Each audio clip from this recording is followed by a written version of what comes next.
guys! In this video, I'm going to finally give my 24 set of Derwent Inktense Blocks a review and swatch because they have been sitting in my drawer for ages.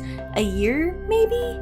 I picked them up several months ago when I started getting into watercolors because I saw Lacquerie Fine Art use them and make them look amazing. So now, I'll finally get to know if I like them or not. The Derwent Inktense line currently comes in two forms. They offer blocks, which look a lot like pastel sticks, and they offer pencils.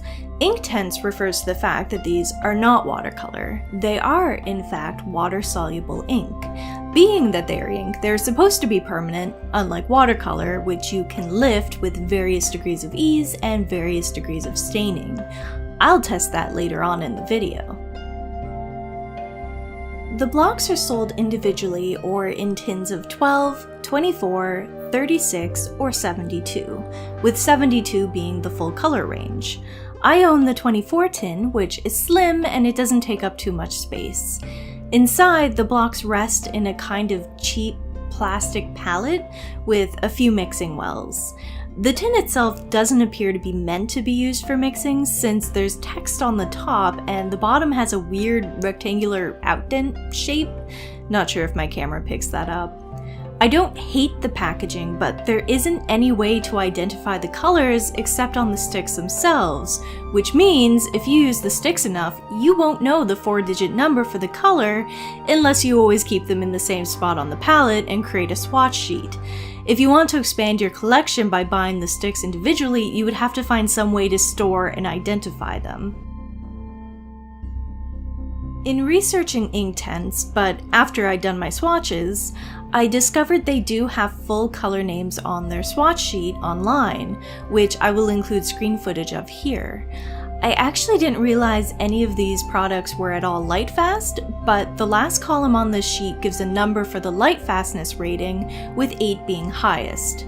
All of the colors in this set have a rating of 7 or 8, excellent light fastness, except for 1700 Mustard, which is 6 or very good, and 0600 Shiraz, which is 4/5 for moderate to good light fastness.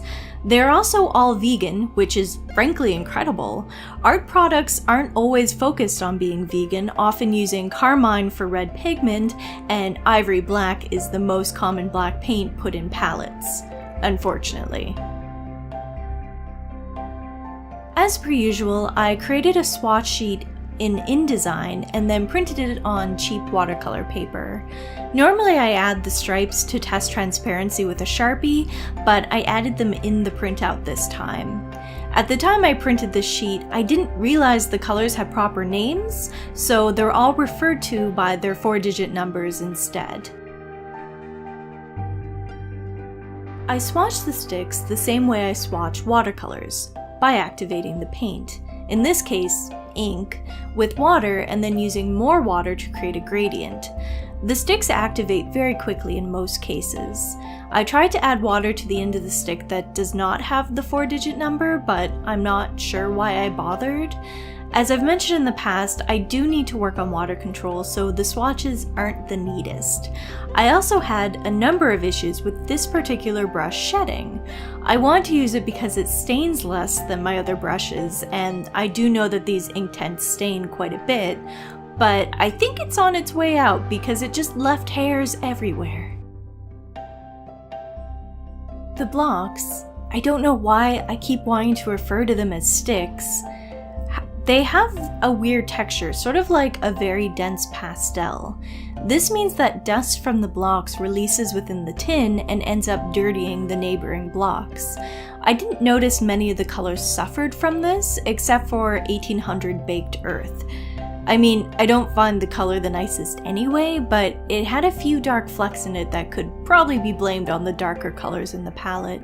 It also took more time to activate than most of the other colors, and I wasn't really able to make it look like a gradient.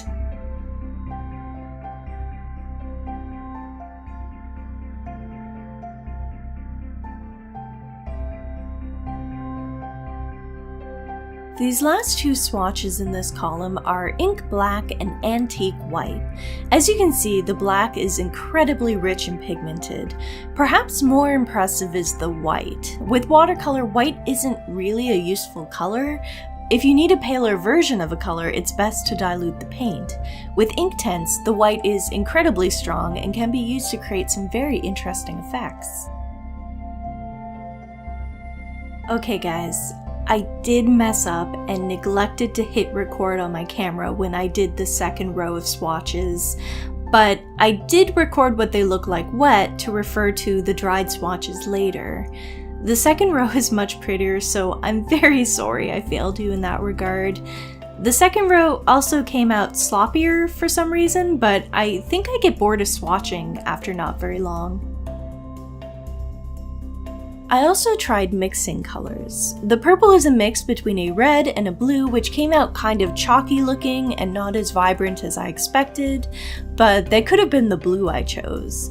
The green turned out nice, sort of a sea foamy shade. You'll see the mixes again once they've dried in a few moments. The easiest way I found to get some pigment from the blocks in a mixing well or on a palette is to take the stick out and apply water to the end. It's not as exact as lifting color from the block while it's still in the palette, but the texture is very thin to the re-wet block. They are water-soluble ink after all, so it's hard to pick up as much pigment as you'd like, unlike watercolors which re-wet with a more viscous consistency. These are the dried swatches. They are incredibly vibrant colors that don't appear to shift too much when they dry. The color selection is great, though I kinda wish they didn't put 1700 mustard and 1800 baked earth in there, as I find they're ugly colors. I'm sure this set is intended for landscape or floral painters, not illustrative artists. They claim these inks are transparent, which is why I purchased them, but I would definitely say they're semi-opaque in less diluted amounts. They're still vibrant even when diluted, however. In some cases, they do appear to have a bit of texture to them, almost like granulation. I'm not sure if it's the result of using a cheaper paper for the swatches or not.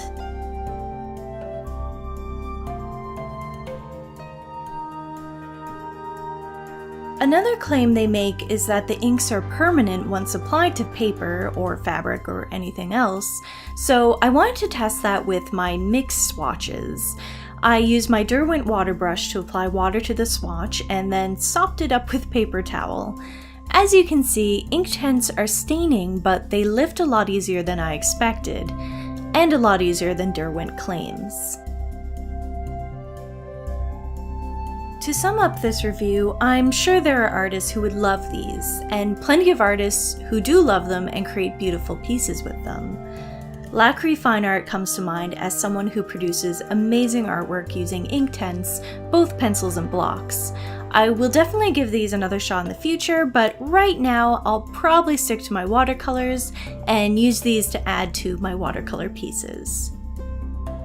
I hope you found this video useful. Feel free to reach out to me if you'd like to discuss my review, either leave a comment below or check out the description box for all my socials. I'd love to hear from you.